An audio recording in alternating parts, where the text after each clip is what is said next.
Hai guys, bertemu lagi dengan saya, sang narator kesayangan kalian semuanya tentunya. Apa kabar kalian semuanya? Semoga selalu sehat dan sukses selalu ya. Tak perlu berlama-lama lagi, langsung saja. Mari kita mulai filmnya.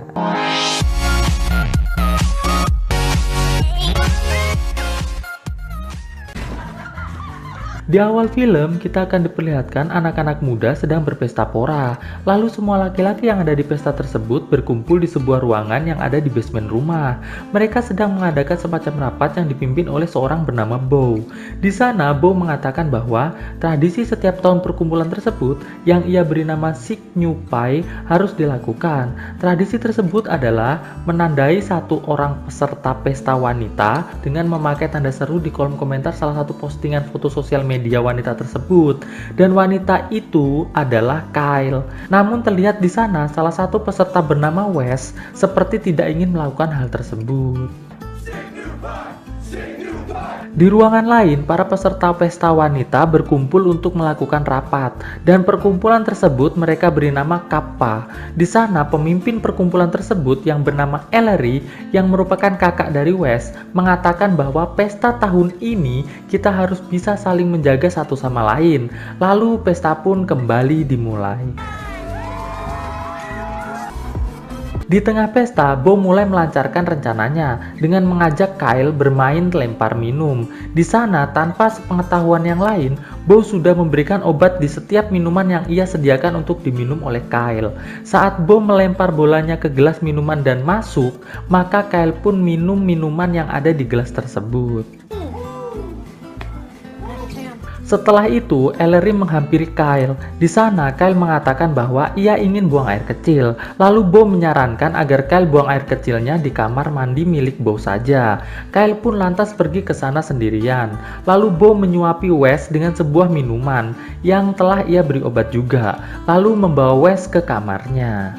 Ellery yang sudah ingin pulang mencoba mencari Kyle di kamar Bo. Namun saat Ellery ingin masuk ke kamar Bo, ia dihadang oleh Dylan yang memang ditugaskan untuk menjaga pintu kamar. Saat Ellery berteriak memanggil Kyle, Bo pun membuka pintu kamarnya dan mempersilahkan Ellery untuk masuk. Dan terlihat di sini, Kyle sudah tidak sadarkan diri, sedangkan Wes terlihat sangat mabuk berat. Lalu Ellery dan Wes membawa Kyle keluar dari kamar Bo. Pagi harinya, Silen berbicara pada Ellery bahwa Kyle mengalami pencolokan jari saat berada di kamar Bo. Namun Kyle tidak mengingat siapa yang telah melakukannya, dikarenakan ia sangat mabuk berat saat itu. Ellery lantas bergegas menemui Wes. Dikarenakan malam itu, Wes juga berada di dalam kamar yang sama. Di sana Ellery bertanya pada Wes, apa yang terjadi pada Kyle saat berada di kamar Bo. Wes pun menjawab bahwa ia tidak tahu, dikarenakan ia merasa bahwa ia semalam tidak pernah berada di kamar Bo. Wes mengatakan bahwa setelah ia diberi minum oleh Bo, ia langsung ke kamarnya dan tidur. Namun Ellery yang jelas-jelas melihat Wes ada di kamar Bo, terus mencecar Wes dengan pertanyaan apa yang telah Bo dan Wes lakukan pada Kyle.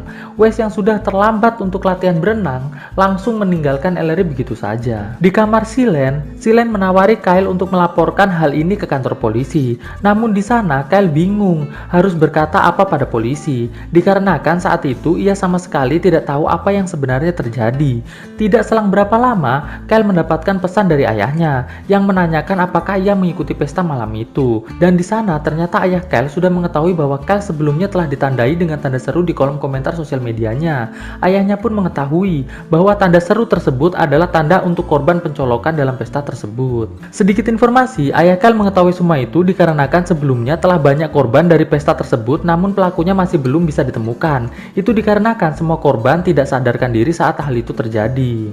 Kyle yang baru mengetahui tentang arti dari tanda tersebut mulai panik dan takut kalau ia akan dimarahi oleh ayahnya karena telah mengikuti pesta tersebut. Ia pun lantas segera pulang ke rumahnya. Malam harinya saat Ellery hendak pulang dari kampusnya, ia dihampiri teman kerjanya yang bernama Tyler. Tyler menawarkan diri untuk mengantar Ellery pulang, namun hal tersebut ditolak oleh Ellery. Dan kita bisa lihat di sini, Tyler terlihat sangat kecewa pada Ellery.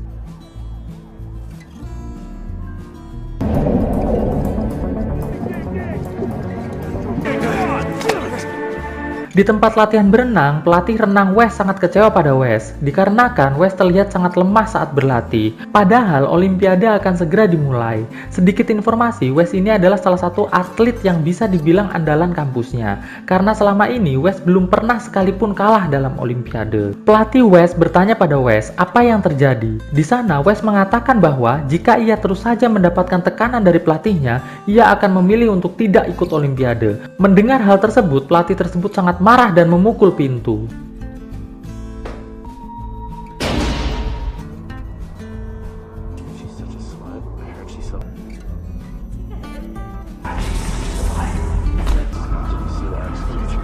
Di sebuah laboratorium kampus, Ellery mengeluarkan celana milik Kyle yang ia sembunyikan untuk ia teliti, agar ia bisa mengetahui tangan siapa saja yang telah menyentuh celana tersebut. Ini ia lakukan supaya ia bisa membuktikan bahwa adiknya Wes tidak terlibat dengan kejadian yang menimpa Kyle.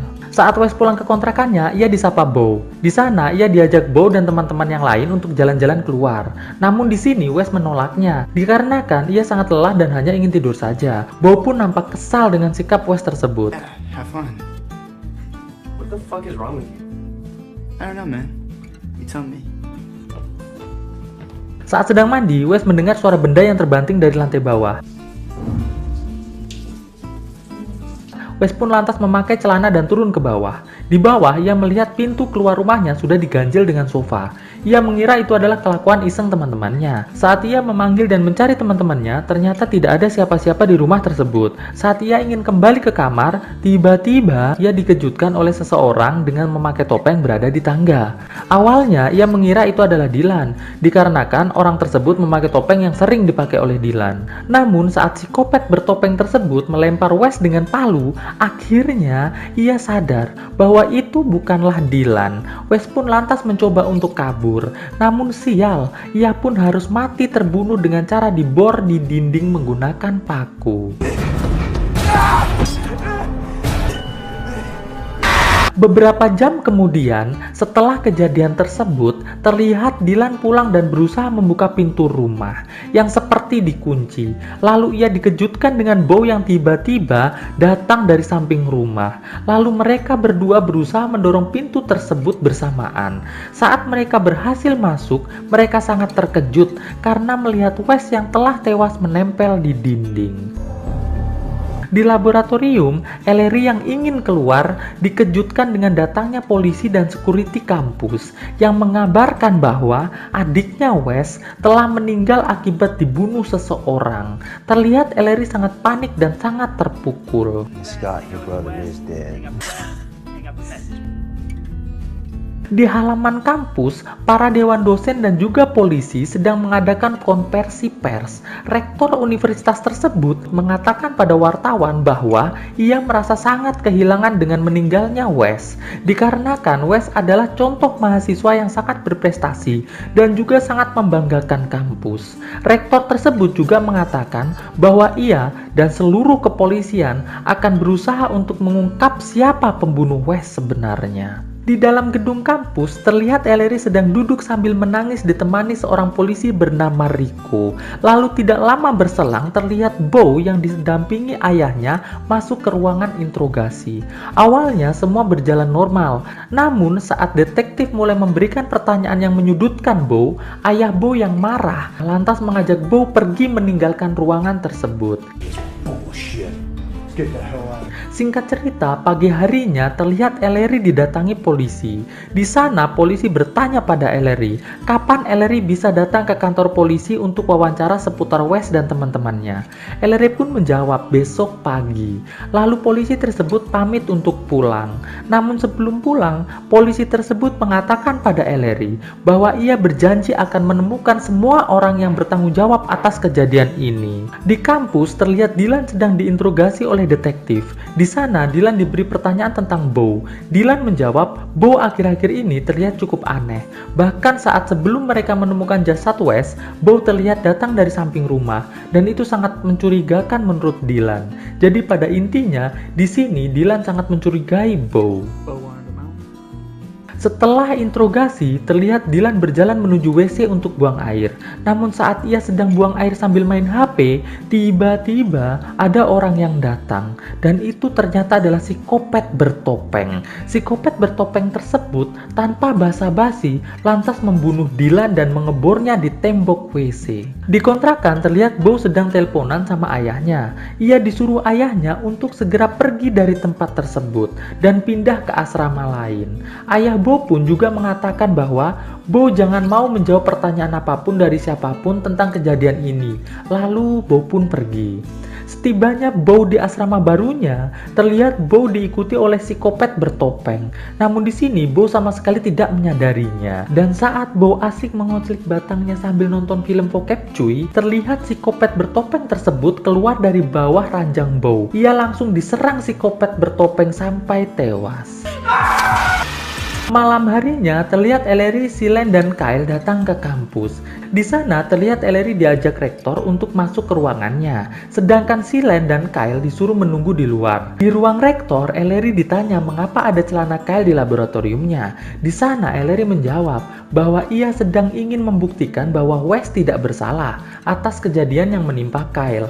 Lalu rektor tersebut mengatakan pada Ellery agar ia tidak mengatakan apa yang telah ia lakukan di laboratorium pada siapapun, karena hal tersebut dapat memberikan citra buruk terhadap kampus, dan Ellery pun menyetujuinya.